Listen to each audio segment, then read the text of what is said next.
Okay. Meron tayong bisita ngayon. Si Nanay Nida. At mukhang meron siyang katanungan. Andito pala si Nanay. Si Nanay yan, di ba? Sino kasama Tahan natin si Nanay. Dito muna tayo kay Nanay. At Nay, magandang umaga po. Magandang umaga din po. Kumusta po? Ano po ba problema natin? Kami po yung na-demolish doon sa Janet Extension, Tandang Sora. Ang aking pong concern na sana maimbestigahan ang nangyaring demolition sa amin. Okay. Attorney, kailangan kita dito. Reggie, dito ka at ito ay usaping legal. Kailangan ni Nanay ng isang abogado.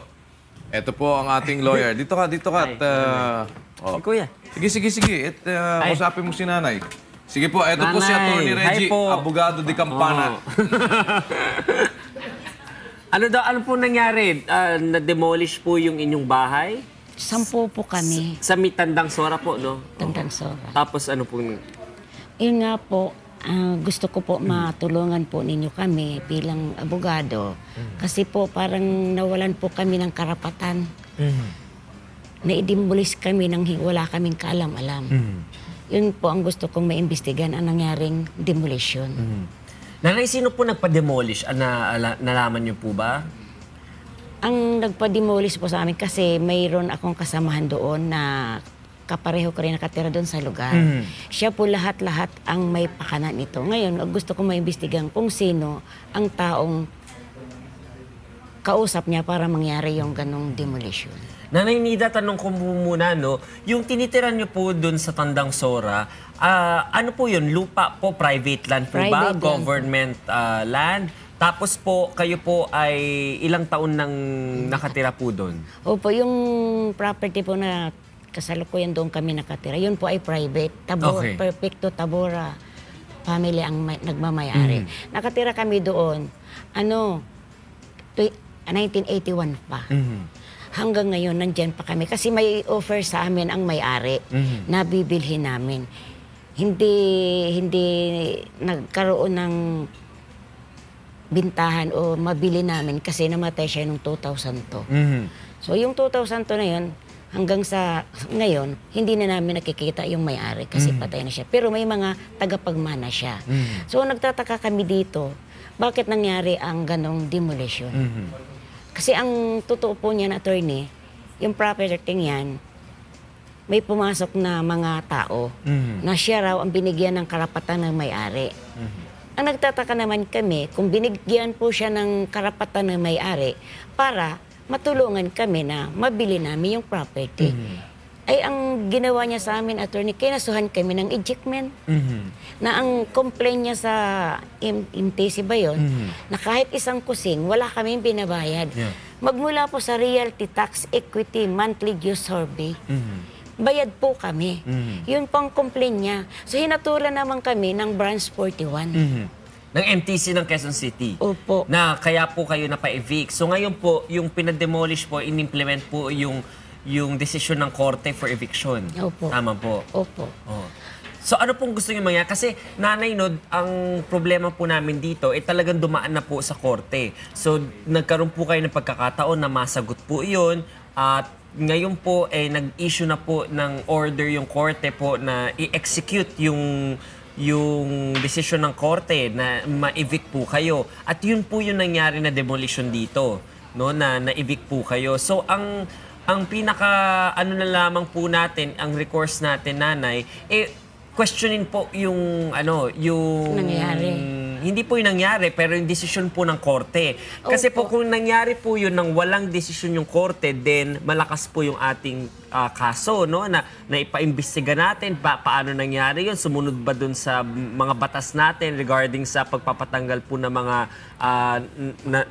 naninirahan sa pribadong lupain. Pero dahil po dumaan po tayo sa korte, so nakita ng korte na itong may-ari na to or itong mga may anak na or mga anak ng may-ari ngayon na nagmamay-ari na ng lupa, may karapatan sila dun sa lupa at kayo naman dininig kayo ng korte kung ano yung karapatan nyo rin dun sa lupa at nakapag-desisyon po yung korte. So ang recourse po natin hindi po talaga imbestigahan yung nangyaring demolish kasi meron po silang order ng korte, no? Na kung saan yun yung ini-implement lang po nila, pero imbestigahan po or questionin yung desisyon po ng korte doon sa kaso po ng na inihain sa MTC Branch 41. So ang ano po kailan pa po ba yung desisyon ng korte? Kasi kapag natapos na rin po yung required period po to appeal sa Regional Trial Court, baka hindi na rin po natin ma-file yung appeal po natin sa RTC. Opo. Ang tama nga po na maimbestigan din po yung attorney in fact na yan. Kasi hanggang ngayon hindi namin siya nakikita. So kung totoo po yun, sana maimbestigan siya kung totoo ba talaga siya. At saka dito, kung... Nanay, na-question niyo po ba sa korte yung identity ng attorney in fact na yon? Kasi yun po yung proper forum para po palabasin siya at makita po talaga siya in person. Kung sino po talaga siya. Yung abogado po ba nag-handle sa inyo? Na ipalabas po ba yun? Talagang question po yun ni Attorney Ching ng PAW. Sabi nga ni Attorney Ching, bakit ganun ang nangyari? So hinatulan pa rin kami. Unang-una pa lang talo na kami. At ang nangyari pa, may desisyon na natalo kami. Tapos nag-apila po kami. Napunta sa Branch 83 nang hindi namin alam. Kasi may 17, 2011 yata yung 2012. Nag-follow up kami kung ano nangyari doon sa Branch 41 kasi nahatulan kami. May 17. May 19, napunta daw sa Branch 83 na hindi namin alam. Ngayon, tinanong ko naman doon sa Branch 83, sabi ko, attorney, kayo po ang nag-handle ng kaso namin. Sabi niya, oo. Sabi ko, bakit po ganun, attorney? Hindi ko kasi alam ang kaso niyo eh. So ikaw, attorney, ikaw may hawak no. Dapat i-inform man lang kami kung ano nangyari doon sa ano na yun. So ganun po ang ano dito.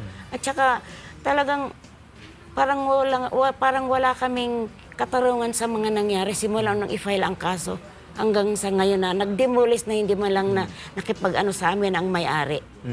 Ano yung attorney in fact na yun? Nanay, ganito po, no, kasi medyo malalim-lalim po yung kailangan na basahin ng mga dokumento dyan, no? So, sana po dala niyo po yung mga dokumento at dahil ito-turn over po namin kayo sa law center ni Kuya at doon po yung ating mga abogado, tatry po kayong tulungan. Ngayon po kasi kayo ay represented by the Public Attorney's Office already. So unless na i-cut nyo po yung ties nyo po with the Public Attorney's Office, doon lamang po makakapasok yung law center ni Kuya para po makapagrepresenta sa inyo. Pero hanggat meron po nun, bawal po sa Code of Ethics kasi namin na makisawsaw sa trabaho ng ibang abogado habang sila po pa rin po yung inyong abogado.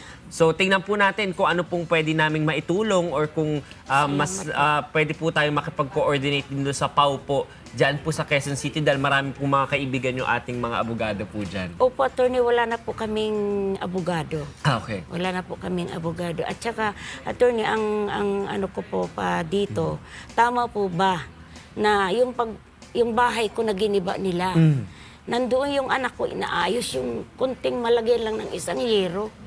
Pupusasan pa ng mga pulis yung kinasabaduhan. May batas ba kami nilalabag doon? Yun po ang gusto kong mangyari kasi dumating sila nung Sabado, pupusasan pa ang anak ko. Yun po ang gusto ko pang Hindi naman po na-detain?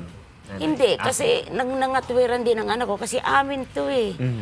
Nilagyan nila ng trespassing. Tama po ba yan, attorney? Sige po, Nanay. Papunta po namin kayo sa law center ni Kuya tapos doon po natin pag-usapan yung at ng mas mahaba-haba yung inyong kaso po. Maraming salamat po, Nanay Nida Lynn Ignacio. Siya po ay nakatira sa old extension ng Tandang Sora, Quezon City na kumonsulta po sa atin. Thank you po, Nanay Nida.